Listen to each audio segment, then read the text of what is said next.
I love how all these guys are in different uniforms from each other, too. Like, this is what the new NBA looks like. It's so much fun to see. Great list. I like your list. The NBA is now filled with superstar duos. We have Paul George and Kawhi Leonard, Russell Westbrook and James Harden, Kevin Durant and Kyrie Irving, LeBron James and Anthony Davis, Damian Lillard, CJ McCollum. Wait, go back to Anthony Davis. Anthony Davis, in his time with the Pelicans, wasn't surrounded by much, but he was once a duo with another superstar. A superstar who happens to be his teammate on the Lakers. What is up, dudes, dudettes, ballers, players? It's your boy MJ. Yeah, Anthony Davis and DeMarcus Cousins are both now on the Lakers. The bromance continues.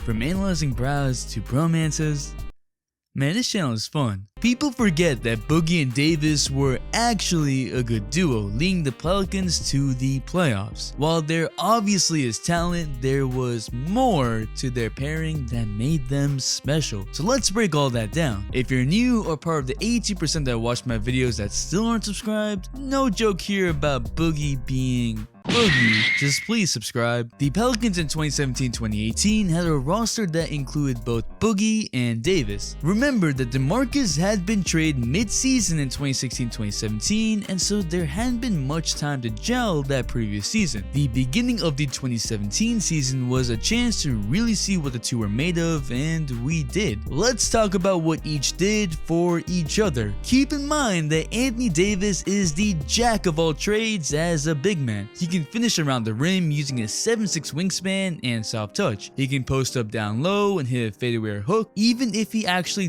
doesn't post up often because he's not overpowering. AD can step up to the 3-point line and knock it down. He's a mid-range assassin and has handles to get by people from the perimeter and either pull up or drive to the hole. There's really no weaknesses in his game, and so you would think that just about anybody would fit with Anthony Davis, except Anthony Davis has his own preferences. AD likes playing his natural position of the power forward over the center due to floor positioning. For instance, while AD can score from the post, he prefers a face-up style offense in which he gets the ball from the wing and either threatens the jumper or finishes inside. He just had his highest percentage of spot-up shots in his whole career, ranking in the 73rd percentile in the entire NBA. AD doesn't really like the slow grind out post game, opting to be in scoring positions near the paint and do a quick move into the shot. Over 60% of his shots were within 2 seconds of getting the ball. DeMarcus Cousins is a different story. Boogie is an overpowering force, a guy that likes to operate in the low post. But even with the Kings offense revolving around him, the Kings had the highest pace in the league. That means that DeMarcus was no stranger to a faster style offense, so even with him being 6'11", 270 pounds, Boogie was able to keep up. That's because Boogie also has handles. He's a monster!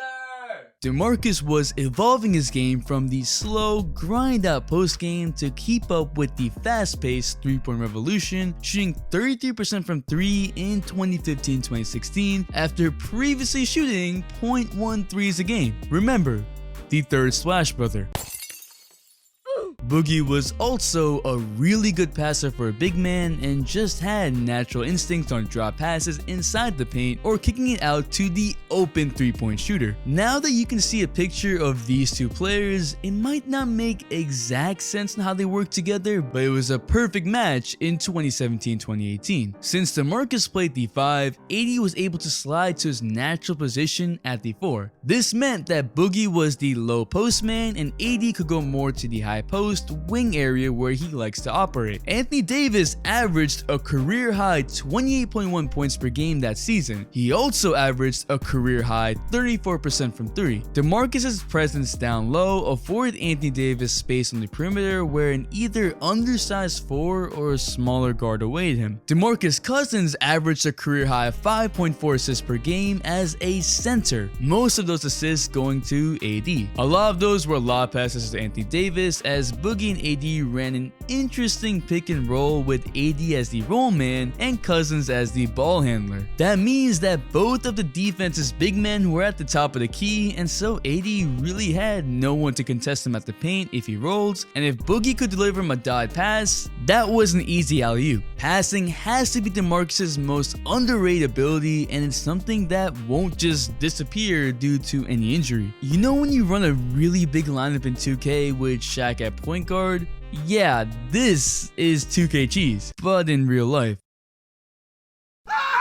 On top of that, DeMarcus doesn't just stay in the low post area. He'll come out to the 3-point line and actually size up his defender, which is typically the center. While he was on the Kings, he was really the only guy the defense had to focus on. With AD on the court, there's less defensive help on the drive, and so Boogie had his best driving season, shooting 52.2% on all drives. In fact, Boogie had his most efficient season ever with a career high effective field goal percentage of 53%. Remember how I was saying that AD shot a career high from 3? Well, DeMarcus Cousins took a career high 6.1 threes a game, shooting his second highest 3-point field goal percentage at 35.4%. A big part of that was the double pick and roll horns action. While both Anthony Davis and DeMarcus Cousins were saying a pick, AD would typically roll while Boogie pops out. The pass goes to Boogie, and then he can decide whether to either take the shot for himself or use his ability to put the ball on the floor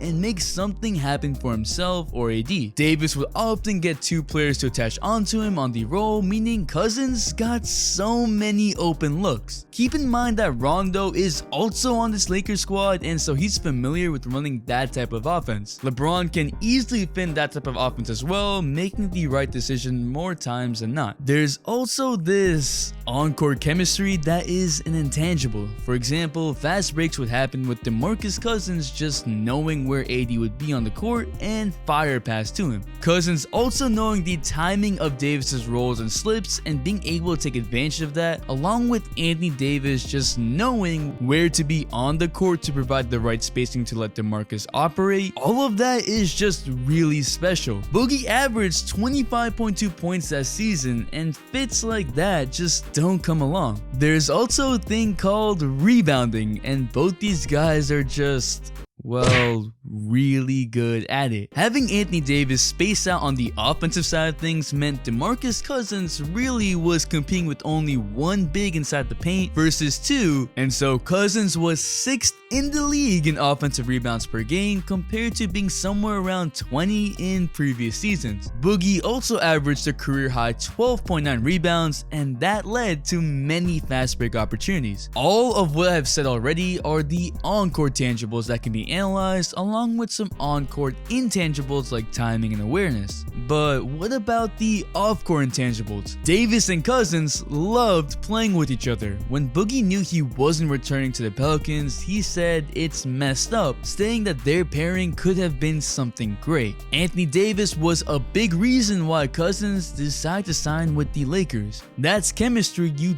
don't always get. Now, I know DeMarcus Cousins is returning from an Achilles tear, and so he may not be the same player he once was. But when he came back to the Warriors in the regular season, Cousins was getting better and better as he got more and more into game shape. In limited minutes in 30 games, Cousins did average 16.3 points and 8.2 rebounds, and his passing ability hadn't just disappeared. I do think that he can be better than what he showed last season as he gets more games under his belt. But even if he isn't, most of what I talked about with them as a duo still apply. Boogie will still be that passer that can find Anthony Davis and run that pick and roll. Davis will still draw attention, which gives open looks to Cousins. Cousins being down low and being a 5 will give AD open looks and let him play the 4. What might disappear is the driving ability or the ability to get past people. But this is still a duo that we have seen work and bring the best out of each other. A lot of these new duos are just purely based off of the talent, but this duo is much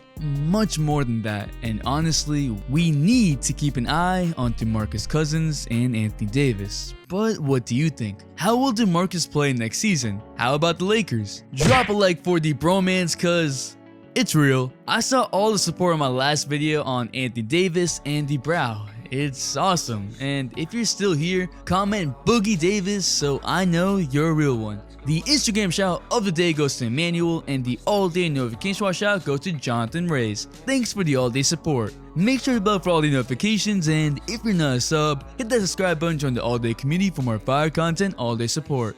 It's your boy MJ. We out. Okay, just stop in my spaceship. Okay, just stop in my spaceship. No, no, no.